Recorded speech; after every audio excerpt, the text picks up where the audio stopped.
Hello student, this is Pankaj Dhiman, faculty member of SBS Law College, Shri Ganganagar. We are studying Code of Criminal Procedure 1973 and next question is discuss the provision regarding the evidence in inquiries and trial. तो आपने जब evidence की inquiry की जाती है और उस trial के दौरान जो है एविडेंस की जो इंक्वायरीज होती है उसके बारे में आपने बताना है। इंक्वायरी को आप पहले पढ़ चुके हो। इंक्वायरी और इन्वेस्टमेंट में आपकी जो इन्वेस्टिगेशन होती है उसमें फ़र्क होता है। इंक्वायरी जो है हमेशा मजिस्ट्रेट करता है।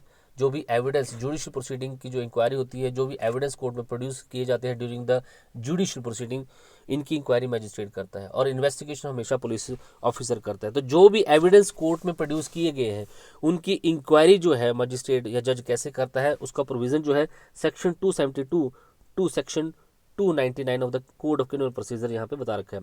Provision have been made regarding the evidence in the investigation and trial namely.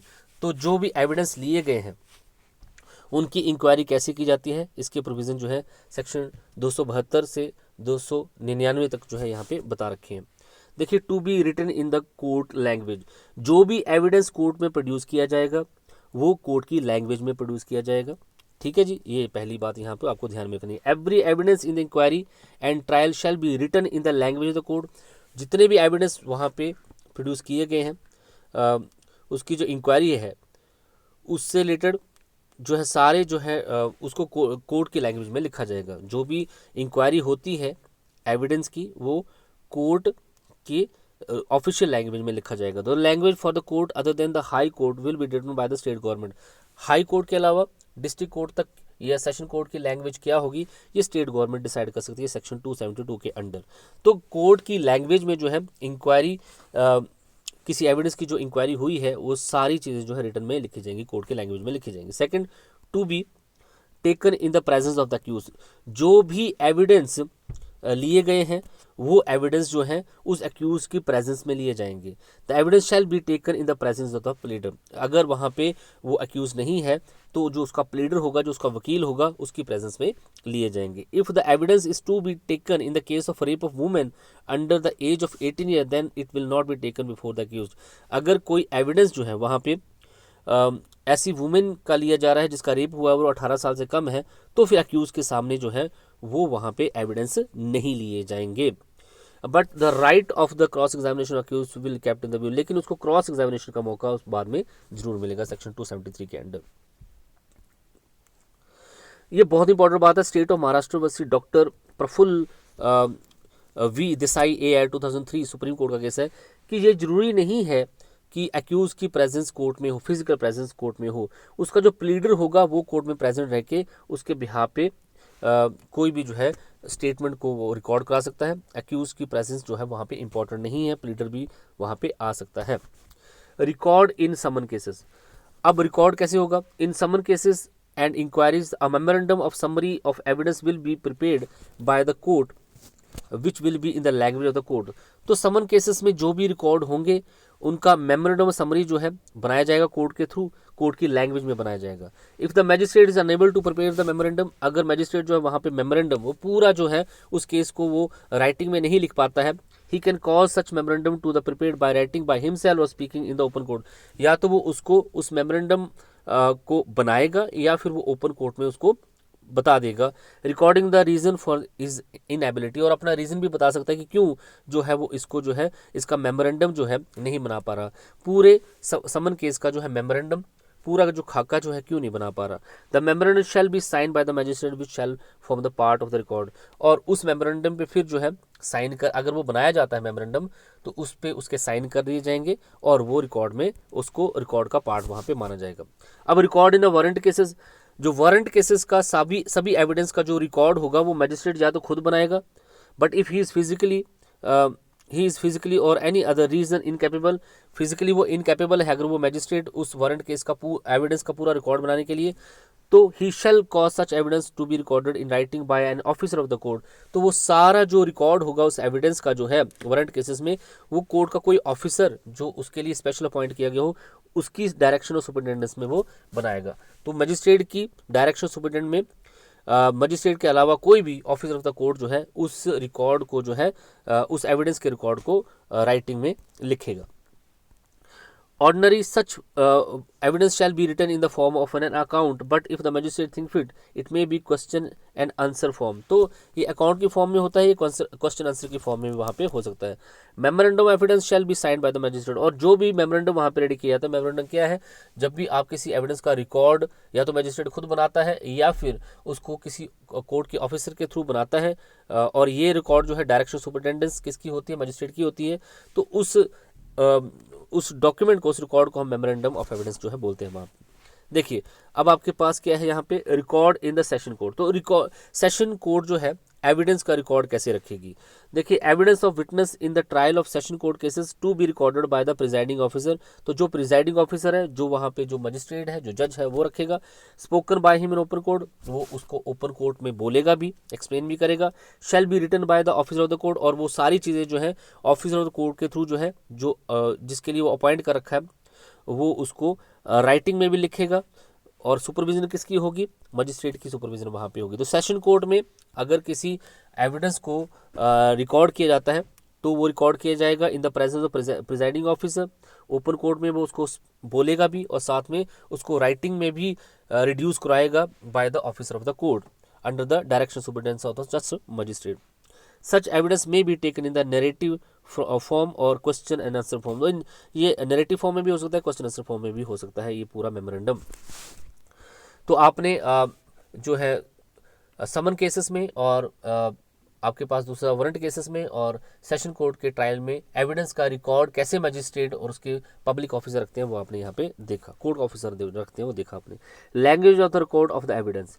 तो लैंग्वेज कौन सी होगी, फिर यहाँ पे यही बता रखा है. If the witness understand the language of the court, अगर विटनेस जो है वो उस कोर्ट की लैंग्वेज को समझता है, तो then that the language of the record of evidence shall be the language of the court. तो उस रिकॉर्ड की जो लैंग्वेज होगी वो वही होगी जो लैंग्वेज ऑफ द कोर्ट है. If the evidence is not understood by the language of the court, अगर एक्यूज जो है कोर्ट की लैंग्वेज को नहीं समझता है, तो उस लैंग्वेज में जिस लैंग्वेज में वो एक्यूज जो है समझता है, उस लैंग्वेज में वो सारा जो है ट्रांसलेट वहाँ पे कराया जाएगा record of witness. Its main purpose is to accurately record evidence given by the witness. इसका मेन पर्पस क्या है, हरिराम बसी एम्परर ए आई 1935, ताकि रिकॉर्ड को एक्यूरेटली रखा जाए और उस पर कोई क्वेश्चन कल को ना हो. The interpretation of witness evidence shall be read out to the accused और हिज प्लीडर. अगर कोई इंटरप्रिटेशन वहाँ पे की जाती है, तो उस एविडेंस से रिलेटेड की जाती है, तो ये पढ़ के सुनाया जाएगा एक्यूज को या उसके प्लीडर को. Comment on the attitude of the witness. तो क्या विटनेस जब कोर्ट में आके कोई भी जो है टेस्टिमनी देता है या कोई विटनेस आके देता है, तो कोई गवाही अगर वो आके देता है, तो उसका जो एटीट्यूड होगा उसको उस पर भी कमेंट जो है उस एविडेंस का जो रिकॉर्ड बनाया जाएगा उसमें दिया जाएगा. If any gesture of the witness revealed during the examination of the witness, किसी तरीके का जेस्टर जो है, उसके हाव भाव जो है अगर रिकॉर्ड किए जाते हैं during the examination of witness, the presiding officer may record his remark on that gesture. तो उसके जेस्टर पे रिमार्क जो है उस रिकॉर्ड में, एविडेंस के रिकॉर्ड में दिए जाएंगे. Comment on such gesture can also be made in the decision. और गणेश भाई, शंकर भाई वैसे स्टेट ऑफ गुजरात के केस में ये भी बोला गया कि जो उसका जेस्टर था उससे रिलेटेड कमेंट जो है डिसीजन के दौरान भी दिए जा सकते हैं, क्योंकि जेस्टर बहुत इंपॉर्टेंट. उसके हाव भाव कैसे थे, वो कैसे जो है वो जो है बड़ी जो है डिटर्म होके जो है अपने उनकी बातों का जवाब दे रहा था, जहाँ वहाँ पे वो डर रहा था, ये जेस्टर है और ये जो है बहुत इंपॉर्टेंट है और इनको रिकॉर्ड किया जाएगा on the memorandum of evidence. Next आपके पास record of examination of the accused. On the examination of the accused by the metropolitan magistrate, a memorandum of summary of the examination of accused shall be prepared in the language of the court and such memorandum shall be signed by the magistrate. तो जो भी examination होगा accused का, अगर वो metropolitan magistrate या के द्वारा किया जाता है, तो उसको कोर्ट की लैंग्वेज में वहाँ पे प्रिपेयर किया जाएगा और उसको फिर उस मेमोरेंडम को मजिस्ट्रेट साइन भी करेगा. If the accused is examined by the magistrate other than metropolitan magistrate, अगर उस एक्यूज को एग्जामिन जो है मजिस्ट्रेट के अलावा मेट्रोपॉलिटन मजिस्ट्रेट या कोर्ट ऑफ सेशन करता है, तो question and answer to such accused shall be recorded by the presiding officer himself. तो उस कंडीशन में जो भी उसे आंसर पूछे जाएंगे, प्रिजाइडिंग ऑफिसर जो कोर्ट का होगा वो उसकी जो एग्जामिनेशन होगी वो करेगा. अगर वो इनकेपेबल है bye the officer of any court under the direction and the superintendence of the presiding, अगर प्रिजाइडिंग ऑफिसर मींस जो उस कोर्ट का जज है, मजिस्ट्रेट है, अगर वो इनकेपेबल है तो कोर्ट का कोई भी ऑफिसर जो है उस जज की सुपरिटेंडेंस और डायरेक्शन में जो है उस एक्यूज की एग्जामिनेशन को रिकॉर्ड करेगा, लिखेगा। Record of the high court, record high court कैसे रिकॉर्ड रखेगा? The evidence of witness and examination of the accused shall be recorded by the high court in the manner prescribed by the general rules 283 में बताया गया। General rule के under, जो भी general rule high court बनाएगा उसके under जो है वो सारे एविडेंस के जो एग्जामिनेशन होगी, इंक्वायरी जो होगी, उसका रिकॉर्ड जो रखा जाएगा। Issue of commission for the examination of witness, provision has been made in section 284 regarding the issuance of commission for the examination of witness according to this। तो कमीशन आपको पता है क्या होता है? कोर्ट जो है किसी भी पर्टिकुलर मैटर में कोई कमीशन की अपॉइंटमेंट वहाँ पे कर सकता है। where in the course of any inquiry, trial or other proceeding it appear to the court the magistrate that for the purpose of justice any evidence is necessary to be examined, but in the presence of such witness in the court is likely to be delayed, is likely to incur the expensive expenditure, discomfort likely। तो generally क्या होता है, किसी भी inquiry के दौरान, trial के दौरान, अदर प्रोसीडिंग के दौरान कोर्ट को ये लगता है कि in the interest of justice evidence को एग्जामिन करना जरूरी है, और but in the presence of such witness in the court, उस विटनेस की जो प्रेजेंस है वो डिले हो सकती है, या उससे जो है एक्सपेंसिव और बढ़ेगा, एक्सपेंडिचर और बढ़ेंगे, या डिस्कम्फर्ट होगा। तो उस कंडीशन में मजिस्ट्रेट जो है एक वहाँ पे जो है कमीशन की अपॉइंट कर सकती है, और कमीशन जो है वहाँ पे उस विटनेस को एग्जामिन करेगा जहाँ पे वो पर्सन अवेलेबल होगा, अगर वो कोर्ट में नहीं आ सकता है तो। The issue of commission is subject to the discretionary power of the court. Om Prakash versus state A R 1964 cases में ये बोला गया कि जो कमीशन की जो इशू ऑफ कमीशन अगर करना है मजिस्ट्रेट की, तो उसकी डिस्क्रिशनरी पावर में वो कर भी सकता है, कमीशन की कमीशन को इशू कर भी सकता है या नहीं भी कर सकता है। To whom the commission will be issued, ये जो कमीशन जो बनाया जाता है किसको इशू किया जाता है? If the witness in within the territory of which this court extend, अगर विटनेस जो है उसी कोर्ट की टेरिटरी में रहता है, the commission shall be refer to the metropolitan magistrate. तो कमीशन जो है किसको रेफर किया जाएगा? मेट्रोपॉलिटन मैजिस्ट्रेट को किया जाएगा, और द चीफ जुडिशियल मैजिस्ट्रेट किया जाएगा, और within whose local jurisdiction such witness may be find, जिस कोर्ट की विटनेस में जिस कोर्ट की जुडिशन में वो विटनेस मिलता है। If the witness in the territory of the India to which this court does not extend, अगर वो जो विटनेस है वो इंडियन टेरिटरी से बाहर है, तो उस कंडीशन में जहाँ पे ये कोड अप्लाई नहीं होता, तो commission shall be refer to the such officer. तो कमीशन किसको रेफर किया जाएगा? Officer such court as the central government, central government का कोई ऑफिसर बाय द नोटिफिकेशन जो है किसी भी पर्सन को वहाँ पे जो है इशू किया जा सकता है commission. After the commission is executed the commission will be return to the court again. जैसे ही कमीशन वहाँ पे वो अपना काम एग्जीक्यूट कर देता है, विटनेस की एविडेंस को रिकॉर्ड कर लेता है, वो कोर्ट में वापस हाजिर हो जाएगा सेक्शन 288 के अंडर।